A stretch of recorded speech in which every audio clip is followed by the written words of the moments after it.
Brandis, as more activities and events require proof of vaccination, the state has unveiled its online vaccine verification portal. In theory, Illinois' Vax Verify should provide people's vaccine records digitally, but since its launch, reports of missing records and privacy concerns surrounding the use of the company Experian have plagued the system. Joining us to share their perspectives are Maurice Dawson, Director of Illinois Institute of Technology Center for Cybersecurity and Forensics Education, and Alexis Hancock, Director of Engineering at the Electronic Frontier Foundation. That's a digital civil liberties nonprofit based in California. And we extended invitations to the Illinois Department of Public Health to join us, but the agency did not respond to our request. But we thank you both for being here. Maurice, I'll start with you. First, explain to us what exactly Vax Verify is and how it works. So the website is supposed to allow people to register, and it should capture them being vaccinated. So that's the whole thing, that you need to capture when people get vaccinated, and so they can understand, what their status is, and other organizations can understand that as well. And there's numerous issues around the system in terms of its deployment and how it's actually functioning at the moment. And Alexis Hancock, you've watched other states roll out similar things like this. How has it worked? Has it had similar issues as Illinois is having? It's had similar issues, but not in the same barrier to entry, I would say, is the most difficult I've seen with Illinois. In California and New York and Louisiana, you can submit the same information you had on your CDC card to their portals, and they are not using a particularly identity verification system. So like this part is actually the most unique in terms of state variants with Illinois, where they're trying to verify your identity through a credit bureau, which is not what the other states are doing. They're simply using the information and checking against their health databases in their state system. Right. So this is not the same high barrier to entry, which is why I imagine there's a lot more issues of report of error in Illinois. So more reports of errors in Illinois than you're seeing in other states. And as we mentioned, Illinois is using the company Experian to confirm identities. Maurice Dawson, I should say that I tried to sign up myself today. I am fully vaccinated, and the state said that it could not find my information or records, and I'm hearing multiple reports of this. What do you make of that? Well, there's numerous things. So when you're using a third party to verify, you need to make sure that the system that you're using to do verification is interoperable. So what it shows is that there was a non-appropriate amount of testing that occurred. And so when you're rolling out systems, you want to test to make sure that this particular system will work. And so what they didn't do, they didn't test the third party that's doing the verification. And that is obviously an issue.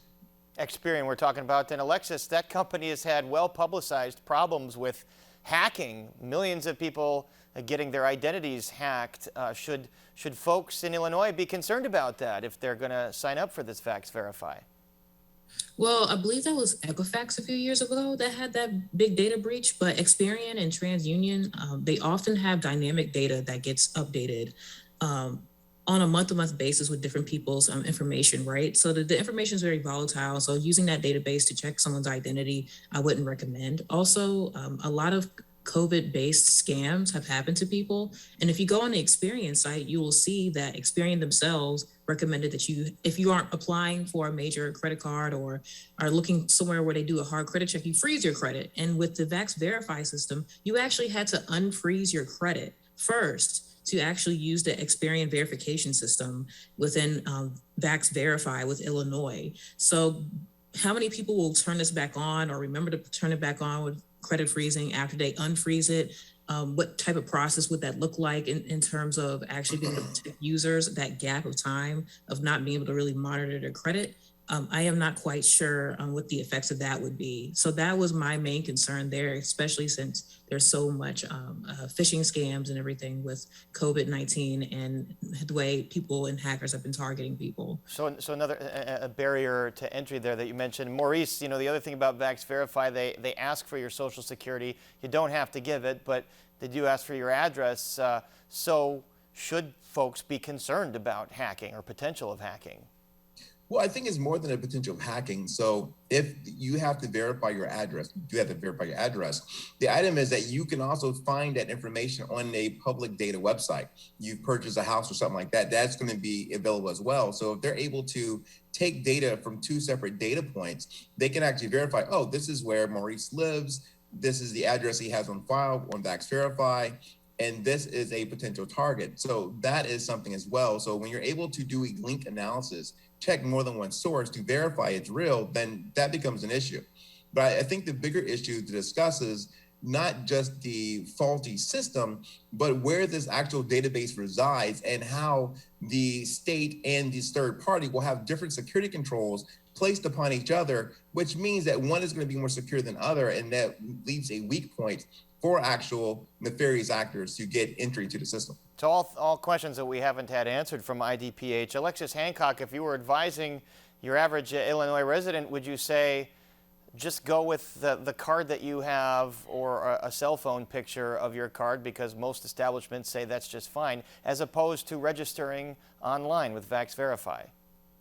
I would personally say if you lost your CDC card, right, and you really needed that record, I would definitely say probably stick to paper in this case, just because of the fact that you don't necessarily need the digital record in order to pass through different systems. A lot of people are concerned about fraud and such, but there's laws for that. There's laws in case you present faulty vaccination information in different institutes that need that from you, right? So there's already laws in place for that, but there's no laws in place federally for data protection, unfortunately, on different levels, but not with privacy and data federal accountability, unfortunately. Different states like California have a privacy law, Virginia does, Illinois does.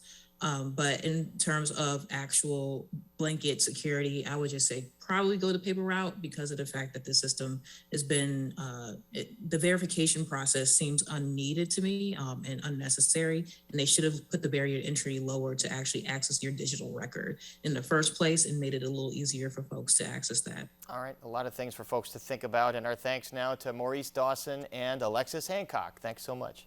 Pleasure. Thank you.